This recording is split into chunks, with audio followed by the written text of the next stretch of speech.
Hey guys, it's Sarah. I'm back with another video. So you see the title, so you already know what this video is going to be about. And I realized that I don't share a lot of my manifestation success stories on here. So I felt like this one is a very good example. And I'm going to be talking about the whole process, all the synchronicities, vision boards and all of that. Vision boards are all over social media lately, I noticed. So I'm going to share my story, break it down for you, and then give you some tips along the way to make it work for you. All right, let's jump right in. So I made this particular vision board, I believe in early 2020, like right before the pandemic, and I didn't even make an actual paper version out of it. It's something that I created just on my phone. I believe it was some kind of app, and it was honestly very off the cuff. So I was thinking more in overall life themes and, what would I do if a huge chunk of money would just fall in my lap right now? Okay, let me put a nice tropical house on it.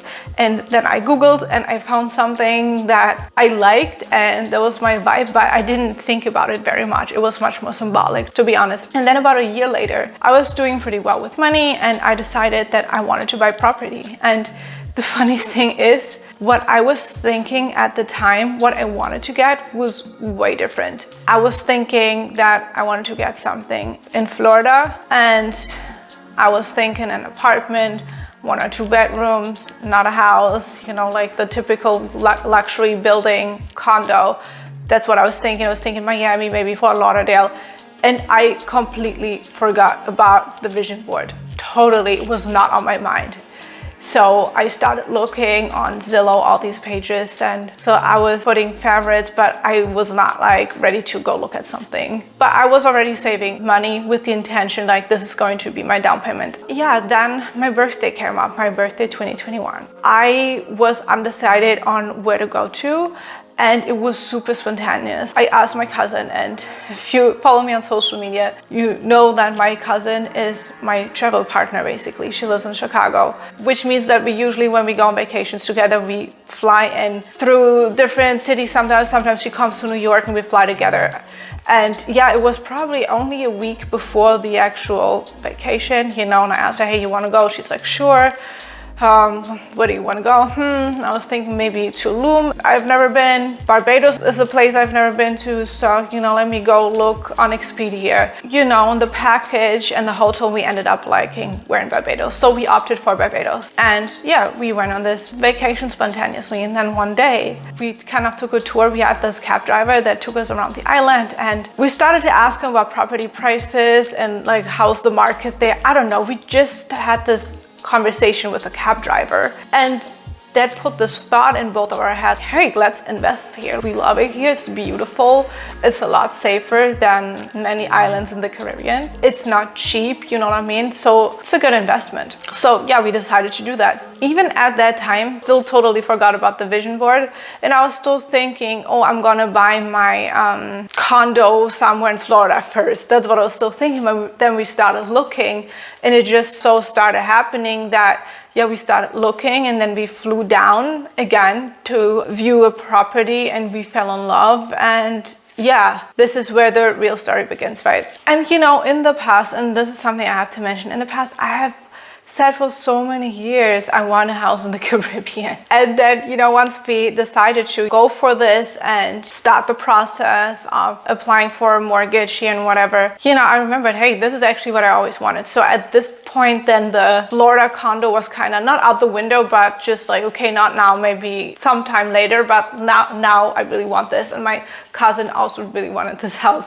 And then the whole process just dragged out forever, guys. I mean, it dragged out for almost 2 years. It was over a year and a half from first applying till getting the keys, I want to say, because honestly a lot of things went wrong in the meantime, but it's actually not that important to the story. It's just it took a long time. And again, the whole time I don't remember the vision board.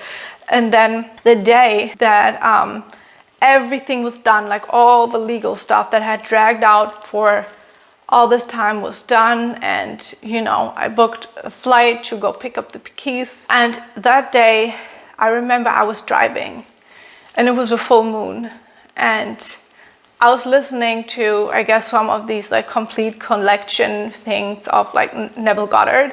So I don't know which particular book I was listening to. And here's the thing, apparently Neville Goddard has this connection to Barbados or had lived here, but I was totally unaware of that. So, you know, I'm driving, it's this beautiful night, it's a full moon, Neville Goddard is talking, and then he starts talking about Barbados. I'm like, huh? Like, you know what I mean? I was just kind of listening in the background. Let me show you what I'm talking about. If you will imagine yourself to be in Barbados, said he, thinking and viewing the world from the state of consciousness, instead of thinking of Barbados, you will spend the winter there.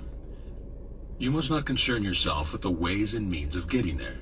So yeah, when I heard that, I was just thinking, what the hell? Neville Goddard, the manifestation teacher, is talking about Barbados randomly. And I had no idea that he had any connection to it prior to this. I was thinking, okay, what the hell is going on? And then it started clicking in my head. I was like, wait, didn't I put this house on a vision board like years ago?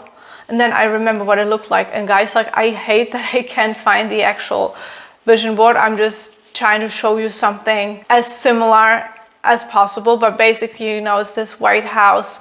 It's tropical and there's water right in front. And I'm like, wait a minute. We have this reflection pool in front of our patio. And it's all white and everything, and it's so similar. I was mind blown, and then it gets even more weird. It was just all these synchronicities all at once, because as I mentioned, that night that I realized that with the vision board it's a full moon, and then I look at my phone and I realized that, not my lock screen, but you know, my phone background, for all this time, ever since the day that we viewed the house the first time, that night was a full moon too, and we were staying at this hotel, and I remember walking up to the beach that night and I took this picture, and yeah, it was on my phone background for over a year and a half at this point with this full moon. And now, like, it just felt like everything is coming full circle, and again, I'm looking at this full moon and the process is finished. I'm about to pick up the keys and Neville Goddard is talking about Barbados. I was just like, okay,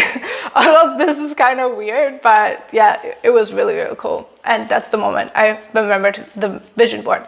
So, okay, so that is the story. Now I want to talk about the actual manifestation process. So here's, I think, where a lot of manifestation teachers are missing context sometimes, because there is so much information out there, but people don't really distinguish, and a lot of these teachers don't really distinguish between, you know, a grand vision and goals that are really far away from where you are today versus these smaller goals. And even a smaller goal can seem out of reach, but then there's things that are way more out of reach, okay? So, and to me, vision boards, and I know some people may disagree with me, but I like vision boards. That's the only way I've ever used them. I like them more for this grand vision thing. So I like to create this grand vision of my life, okay? And this is what I will put on a vision board. But obviously then, this is where people get lost when they don't realize how far they are from their goals. And this is where you have to break down your goal into steps. And in terms of things such as a house, not an amount of money in the bank, but an actual, like a tangible thing, a material thing. And it's attached to money, but it's not the money itself. I just feel like once you feel the vibe of something, the way and how to get there is monetary, obviously, then you just focus on that. And it still works out in the end, because as you see, I had totally forgotten about the vision board.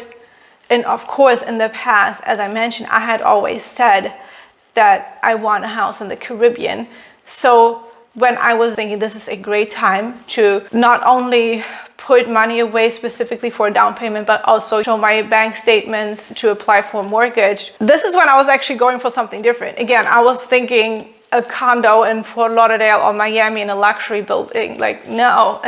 But this is not what I had actually really wanted. This just seemed logical to me in that moment. You see what I mean?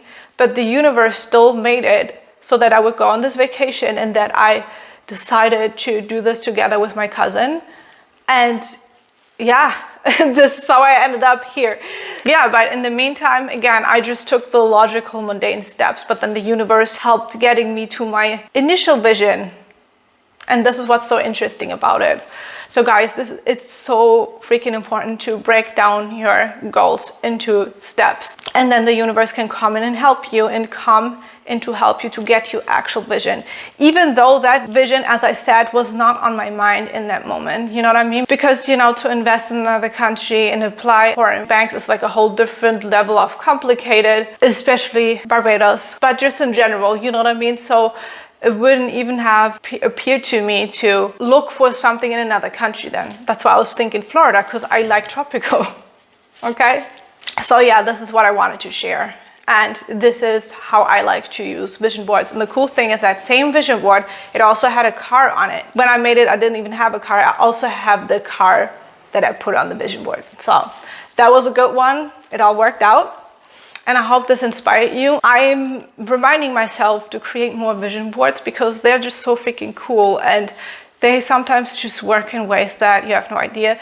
And again, the old concept keeps popping up that when you forget about something, this is you're much more detached, because I was detached from the idea because it wasn't even on my mind, but it still worked out that way. So I just wanted to share that, and I hope it inspired you. So as always, all my links are below. If you want to grab my Money Magnetizer Toolkit or my removing blockages meditation that I think it's $888 right now, very good. Or if you want to work with me directly, all the links below. And I hope you enjoyed this video. I see you in the next one. Bye guys.